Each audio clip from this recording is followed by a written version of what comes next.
Yaitu ketika suatu kebutuhan belum terpenuhi, sudah muncul kebutuhan lainnya.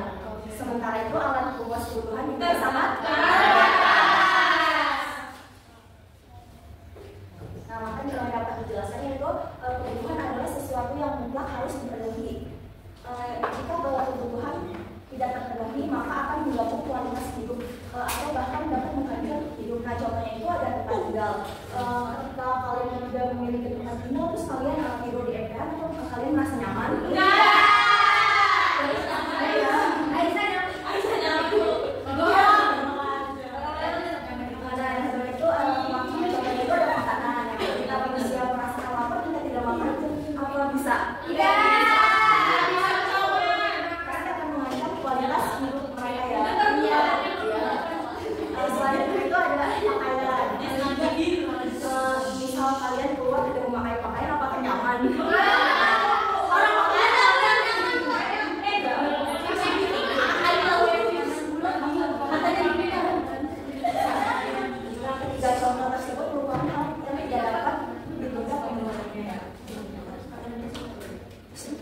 Kebutuhan ini dibagi menjadi 4. Ada yang pertama itu ada kebutuhan menurut kemenuhannya, kebutuhan menurut intensitasnya, yang kedua ada kebutuhan menurut subjeknya, ada kebutuhan menurut sifatnya, dan yang ketiga ada kebutuhan menurut waktu pemenuhannya.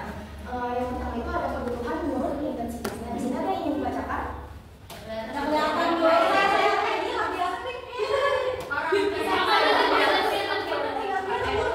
Kebutuhan primer adalah kebutuhan yang harus dipenuhi oleh manusia agar dapat mempertahankan hidup secara layak. Oke, kebutuhan sekunder. Kebutuhan sekunder itu adalah muncul setelah kebutuhan primer terpenuhi. Orang yang telah dapat memenuhi kebutuhan pokoknya secara otomatis ingin meningkatkan kehidupannya. Selanjutnya ada kebutuhan tersier.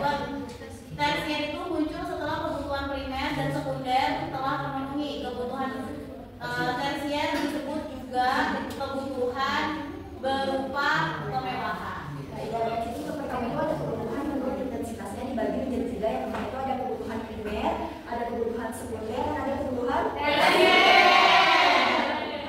Ini adalah kebutuhan yang harus dipenuhi. Nah, contohnya seperti adanya makan, minum, dan tempat tinggal itu harus dipenuhi ya. Terus selanjutnya ada kebutuhan sekunder. Nah, kebutuhan sekunder ini akan muncul setelah kebutuhan primer terpenuhi. Contoh sederhana itu ketika kita memiliki rumah, otomatis kita mempunyai keinginan untuk mengisi rumah kita ya dengan barang-barang seperti kulkas, TV, dan dapur. Selanjutnya itu ada kebutuhan tersier. Nah, kebutuhan tersier ini muncul setelah kebutuhan primer dan sekunder terpenuhi. Biasanya kebutuhan tersier ini berupa kemewahan. Nah, contohnya itu seperti mobil perhiasan, mobil mewah,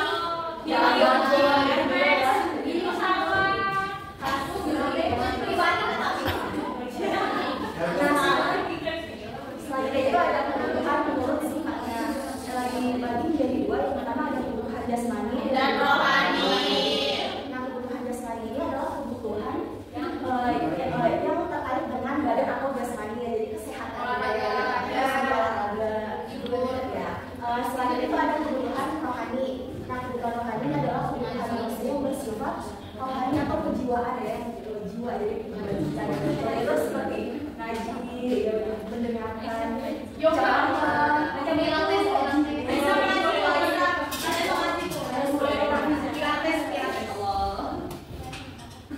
Nah, selanjutnya kalau kebutuhan menurut sifatnya ada yang dibacakan? Kebutuhan menurut kejadiannya yaitu ada kebutuhan perorangan dan kebutuhan kolektif. Kebutuhan perorangan itu adalah kebutuhan yang diperuntukkan bagi individu atau perorangan. Oleh karena itu, jenis kebutuhan ini antara orang yang satu dan orang yang lainnya akan berbeda.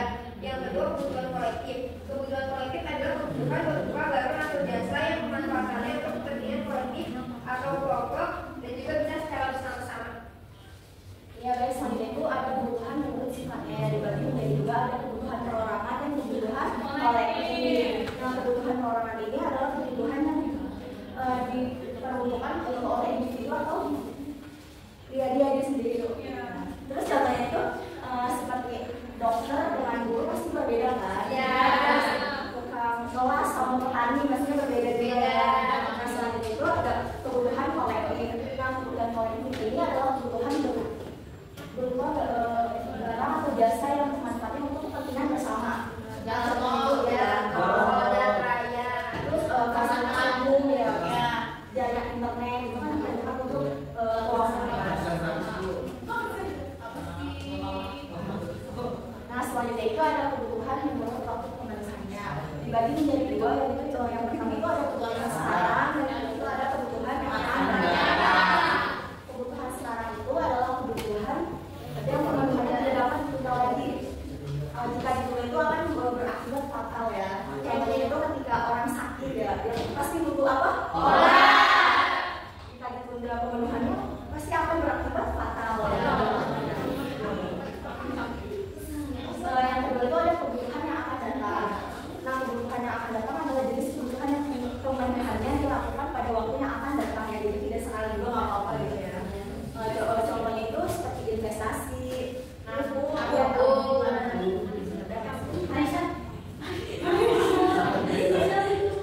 Nah, di mana kita keinginan yang tidak terbatas terus kebutuhannya itu tidak terbatas pula yang menyebabkan yang namanya suatu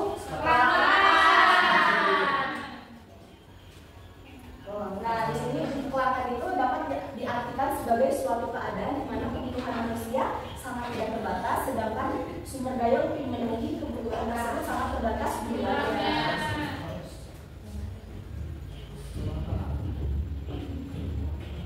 Nah, kelaparan ini dapat dibagi menjadi dua golongan, yaitu pertama ada sumber daya manusia dan sumber daya alam. Yang pertama itu ada sumber daya manusia. Nah, di sini itu manusia adalah sumber daya yang memiliki penting gitu dibandingkan sumber daya lainnya. Kenapa sih dapat dikatakan yang paling penting? Karena manusia ini memiliki akal dan budi.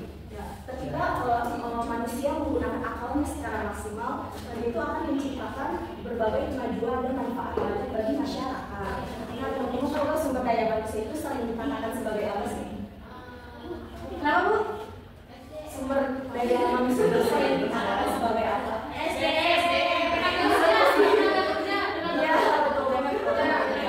Sebagai tenaga kerja ya.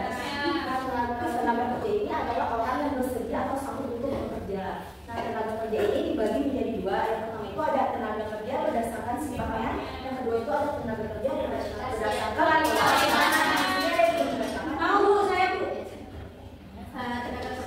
berdasarkan sifat itu dibagi menjadi dua. Yang pertama itu tenaga kerja rohani, yaitu tenaga kerja yang banyak memerlukan daya pikir, daya kreasi atau pengetahuan.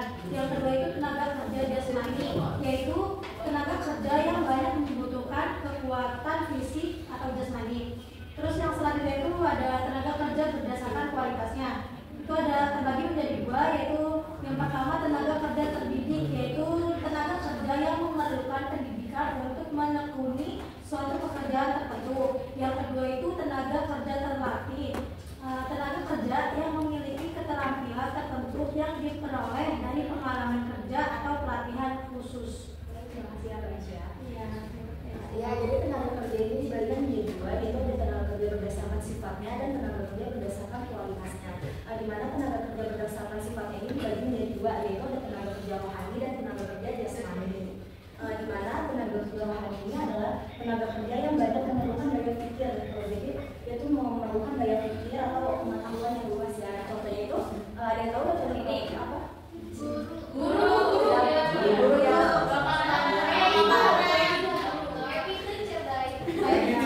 Contohnya kreatif guru.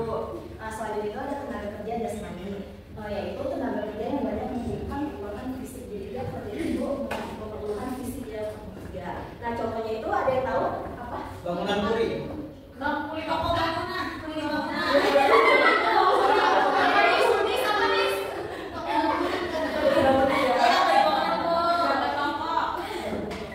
Nah, selanjutnya itu ada tenaga kerja berdasarkan kualitasnya. Yang pertama itu ada tenaga kerja terdidik dan tenaga kerja terlatih. Yang pertama itu tenaga kerja terdidik, yaitu tenaga kerja yang memerlukan pendidikan untuk menekuni suatu pekerjaan tertentu. Jadi harus ada pendidikan yang untuk menekuni suatu pekerjaan tertentu. Nah, contohnya itu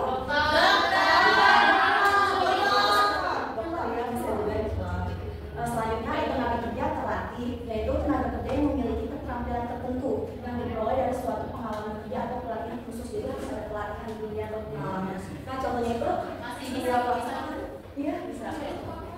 Ada yang tahu itu contoh apa? Ini kuli pabrik. Iya.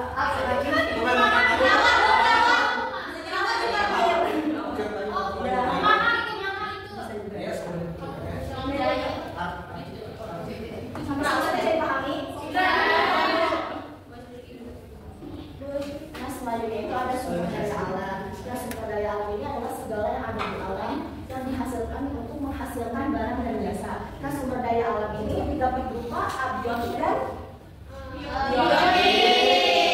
Biotik itu contohnya apa aja sih, teman-teman? Iya, benar, hewan dan tumbuhannya. Kalau abiotik air,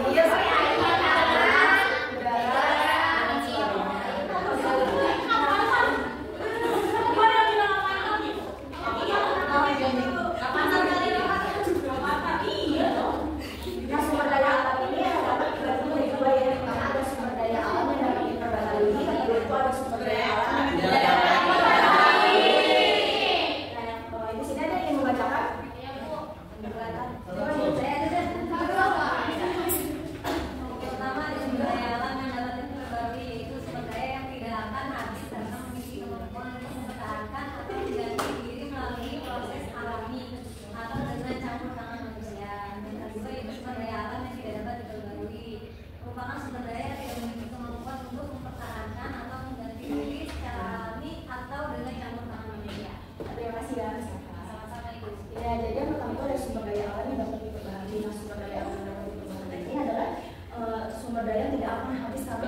kemampuan ya untuk mempertahankan atau dengan campur tangan manusia. Nah, contohnya itu seperti apa?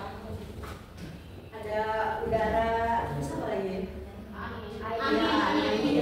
Air, tanah.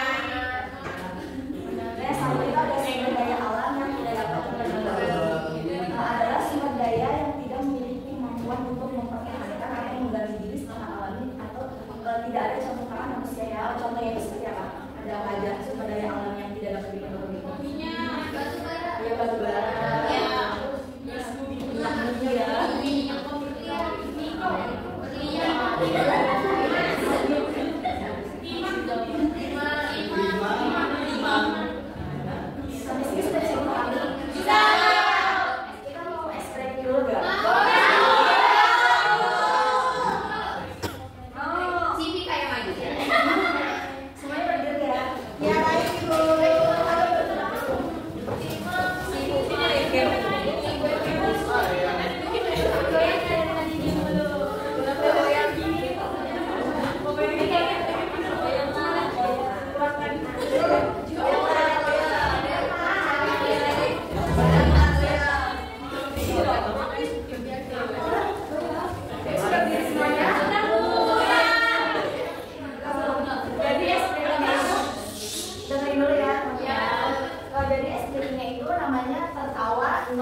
Ini sesuai nama apa enggak?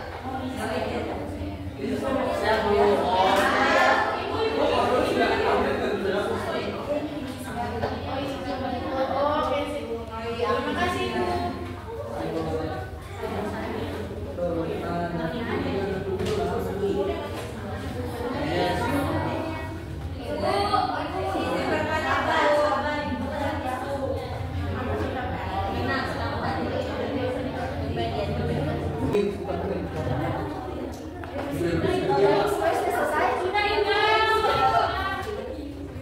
paling pertama kelompok 2 ya. 2 Berarti ada Mayanti.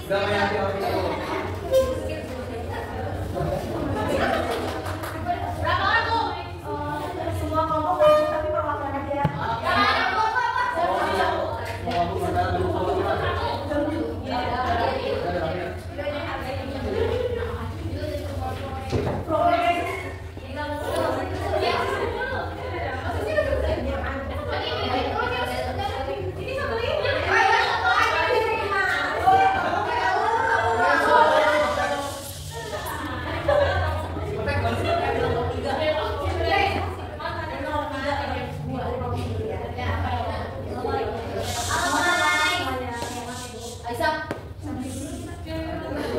Assalamualaikum warahmatullahi wabarakatuh.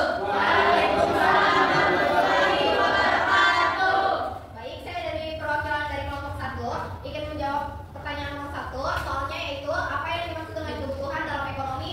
Berikan contoh kebutuhan pokok yang kamu ketahui. Jadi sini jawabannya yaitu kebutuhan adalah segala sesuatu yang diperlukan oleh manusia untuk hidup dan memenuhi kebutuhannya. Kebutuhan pokok yang dikenal yaitu makanan, pakaian, dan tempat tinggal. Sekian dari kelompok 1. Baik, selanjutnya di sini saya perwakilan dari kelompok 2 akan menjawab pertanyaan nomor 2, yang dimana soalnya itu jelaskan apa yang dimaksud dengan kelangkaan dalam ekonomi. Mengapa kelangkaan bisa terjadi? Jadi berdasarkan hasil diskusi kelompok 2 menyatakan bahwa kelangkaan itu keadaan di mana barang atau jasa yang kita butuhkan tidak tersedia cukup banyak, artinya kesediaannya hanya terbatas.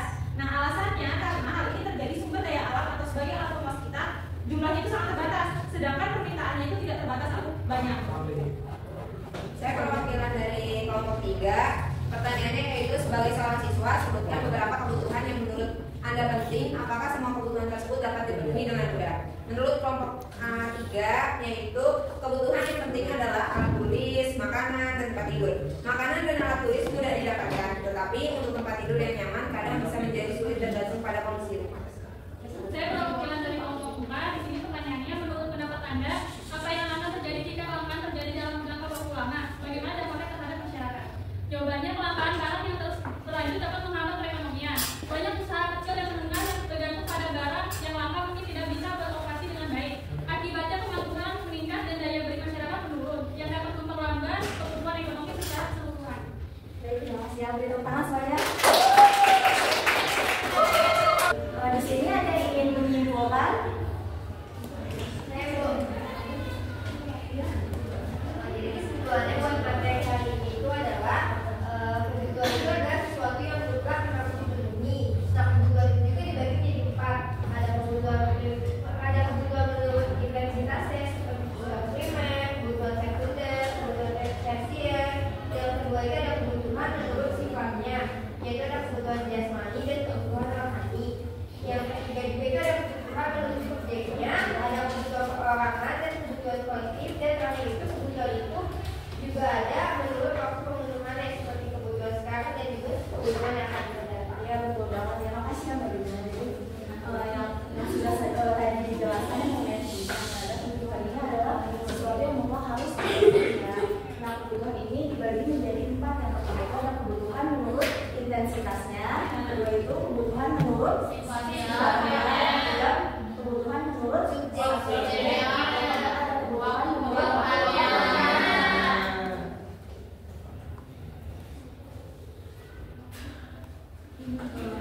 Baik, sebelum saya mengakhiri, saya ingin memberi soal post-test ya.